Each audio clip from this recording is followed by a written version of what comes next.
Good morning, grade 10s. Mr. Matisse here. Looking at essay writing for your OSSLT practice task today. Special thanks go out to Mr. Broadbent for producing these slides. Now, a couple of learning goals for today.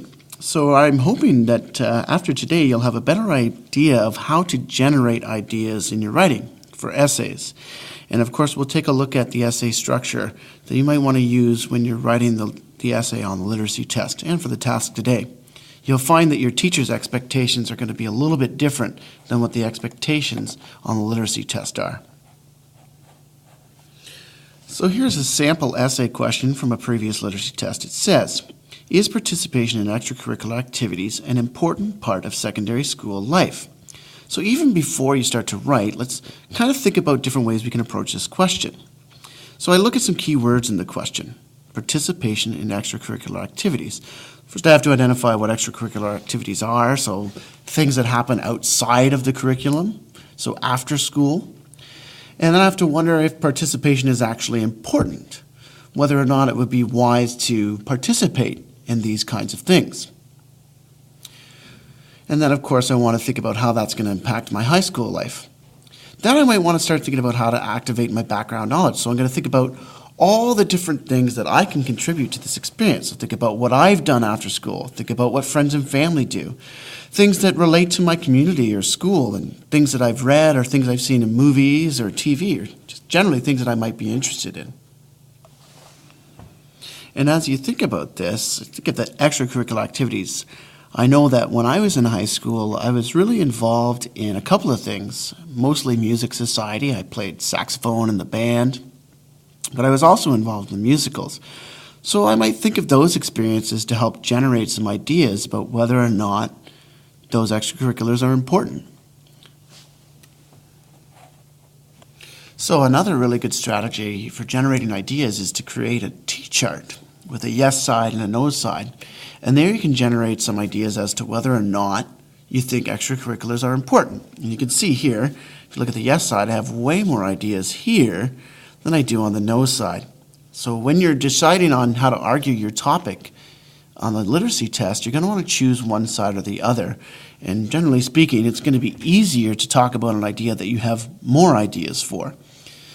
When you're writing the literacy test, they're not really interested in seeing that you can argue both sides. They want to see you stick to one opinion and argue that as best as you can. So when I look at all the examples over here, I could see that this is probably the way that I want to go. So I'm going to argue that yes, extracurriculars are an important element of high school life.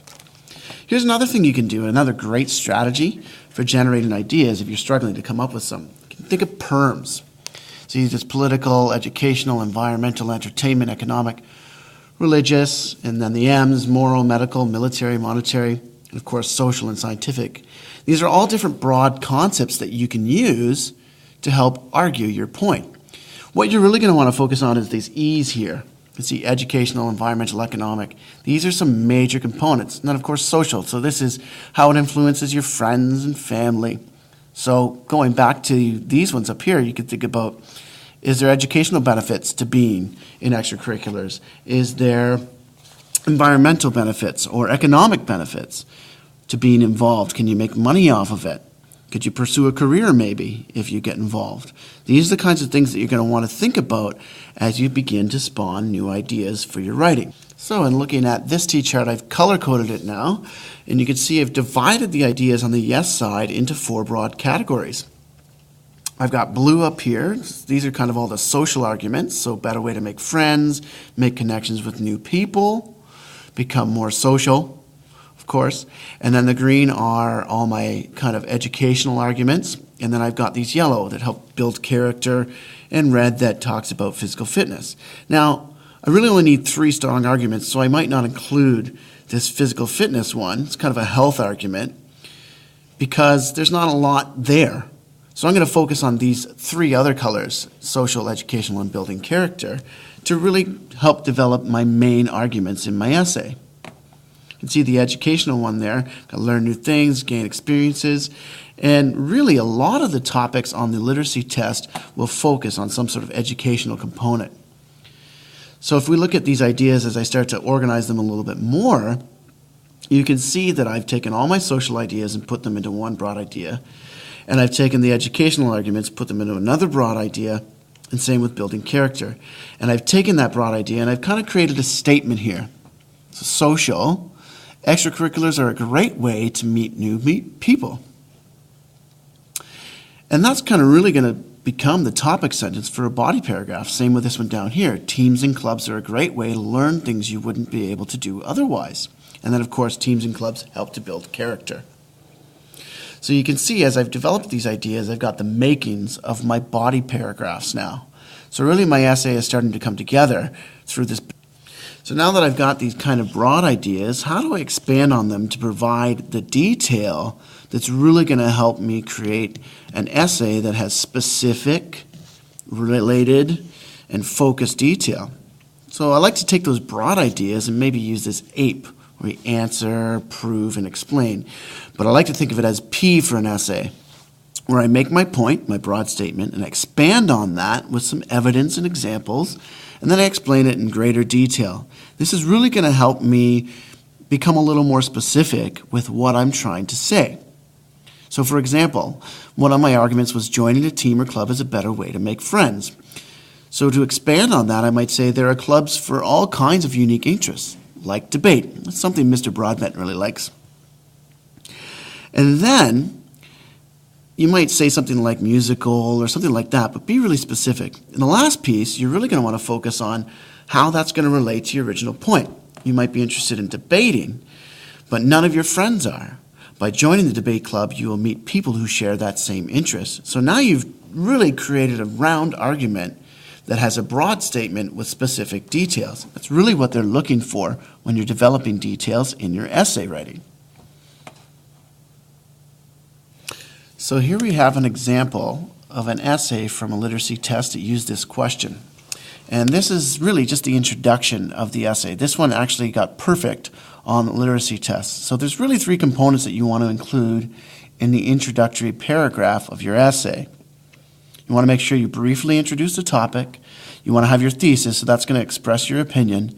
And then you should include the three reasons that you argue to support your thesis. That should all be included in the introduction. So we've kind of outlined here where you see that. So here's the first sentence. Students who participate in extracurricular activities in high school have greater advantages than those who do not, which is why participation in these activities is significant. Notice how they're using some of the language from their question and their response, and they've got a little bit of an opinion in there. The last piece really looks at their arguments. It is important that a high school student joins an extracurricular activity, 1, to develop cooperation skills, 2, organizational skills, and 3, to increase chances of receiving academic rewards. So you can see the way that this is organized is very straightforward and clear. This person is ready to argue the three main points. When we go to the next piece, we look at the first the body paragraph. You can see how all the different parts kind of play out. So the topic sentence is the part underlined in blue. This is stating the main idea of your first body paragraph. So their main idea is students who take part in book clubs or sports develop skills that allow them to work well with others. Now watch how they provide evidence throughout the rest of the paragraph. They learn skills that may not be taught at home or in the classroom.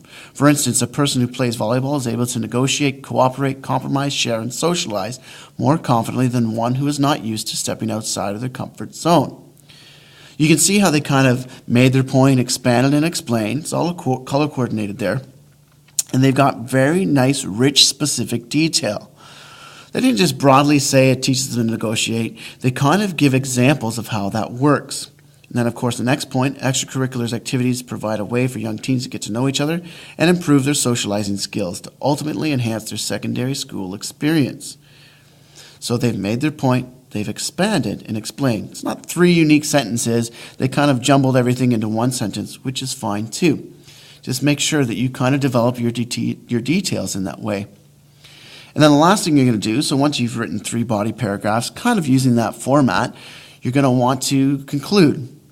Basically, you want to have all the same elements of your introductory paragraph, just reordered a little bit differently. You want to make sure that you restate your thesis, your opinion. You have your 3 arguments, again, in an order that you used in the essay, and then you want to end in sort of a thoughtful way. So take a look at this conclusion.